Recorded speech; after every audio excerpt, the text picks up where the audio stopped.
My neighbor's trying to ruin my life. Maybe they're your soulmate, or even a better version of you. That's what my friend Joe said when I first told him about my downstairs neighbor for the first time. My neighbor who seemingly liked the exact same things as me, but we had never met. Better me? Excuse me? I laughed.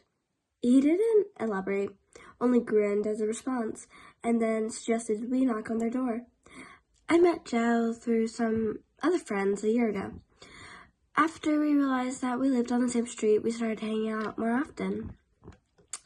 I'd moved to this town only a couple of years ago, right after college for a marketing job I was lucky to get. Before, our jobs were mostly remote now, so we'd meet for coffee breaks or even work at the same places some days.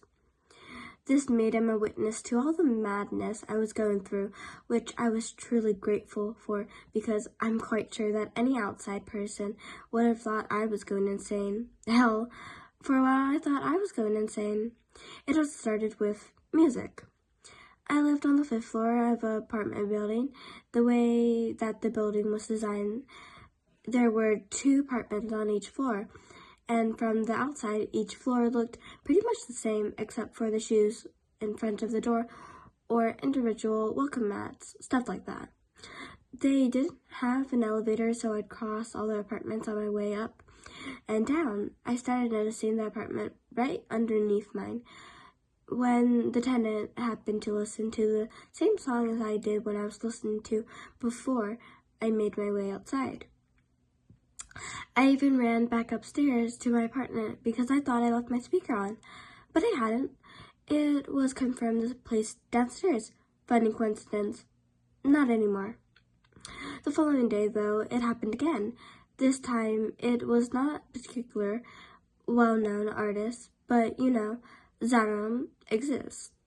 Maybe my neighbor and I had familiar tastes somehow. When this kept happening for days, I started thinking that it was a passion-aggressive way to tell me my music was too loud. I started using headphones, and there was no more music coming from my neighbor. But it didn't end with that. It simply switched to movies or series. I would walk by the apartment and hear the exact same thing that I'd been watching earlier that day, even the exact same episode of shows, and even though I had really lowered the volume.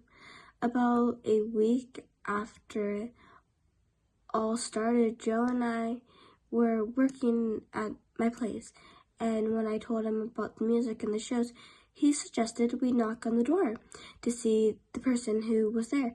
I didn't see neighbors often in the hallway in general, but this particular one was a real mystery. The apartment under mine had nothing in front of it, pretty much like mine. I had a hallway inside my apartment where I left my shoes and other things. They didn't open the door even though we could clearly hear movement inside. "Hello?" Joe called out, but there was no response. That's when the door of the apartment next to it opened, where an elderly lady lived. I never interacted much with neighbors, but I'd seen her once or twice. "Excuse me," I said in a soft voice. "Do you know who lives here?" I pointed to the door. She looked at me for a while and then shrugged. "I believe a young woman moved in very recently. Why?" "Oh, I think my package was accidentally delivered to her," I lied. "Maybe try again later. She doesn't seem to leave her home very often. Poor thing." The lady smiled and started walking down the stairs. We didn't try again later. This girl seemed to be an introvert, and I didn't want to bug her, so she liked the same stuff that I did, or copied me. It was kind of funny, like she was following my recommendations. However, every day it seemed to grow slightly stranger. It went from media to food. I started smelling the same thing I was cooking, coming from her apartment. I know that scents can travel, but it was so strong, right in front of her door. that there was no way it was coming from my place. That was still fine, even though I had no idea when or what she got from her groceries. I was home almost most days too, and I started peeking out my apartment every day.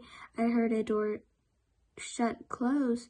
Our building was pretty much poorly soundproofed, but every time it was only the old lady who might have thought I started stalking her. The coincidences stopped being funny, and when one day I walked by, I smelled my perfume. It was one that my mother had gifted me. She got it from a place where you can mix together your own choices of scent. Not only was it really unique, but I also hadn't used it in months. There was no way she could have just copied it. I told some other friends about it as well, and they agreed it was creepy. This woman didn't just have the same taste as me. She was stalking me. I decided that I didn't want to hang around at home all day anymore. Right above her, where she could listen to everything I did, I realized that if she heard my shows on such low volume, she would also hear my phone calls I made or conversations I had with my friends who came over. So I started going back to the office more often just to get away from my home during the day. I was sick of being observed. A few days later, that was fine. I hardly noticed anything from the mysterious neighbor anymore. That was until I came home from work one day and my key wouldn't fit inside my door. I called the landlord. Lucky he didn't live too far away and came over shortly after. His face was all puffy and red from walking up the stairs, and he clearly wasn't happy that he had to come. "So, what's the problem?" he grunted, slightly out of breath.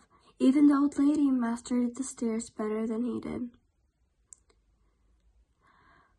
"Like I said, my key won't fit in the lock," I said and demonstrated. He quickly grabbed the key from my hand. "Let me see. Keys don't just stop working. You must have broken off a piece or something." "Well, is there a way to fix this?" He looked and inspected the key. Then he looked at me and started squinting his eyes. "Wait a second.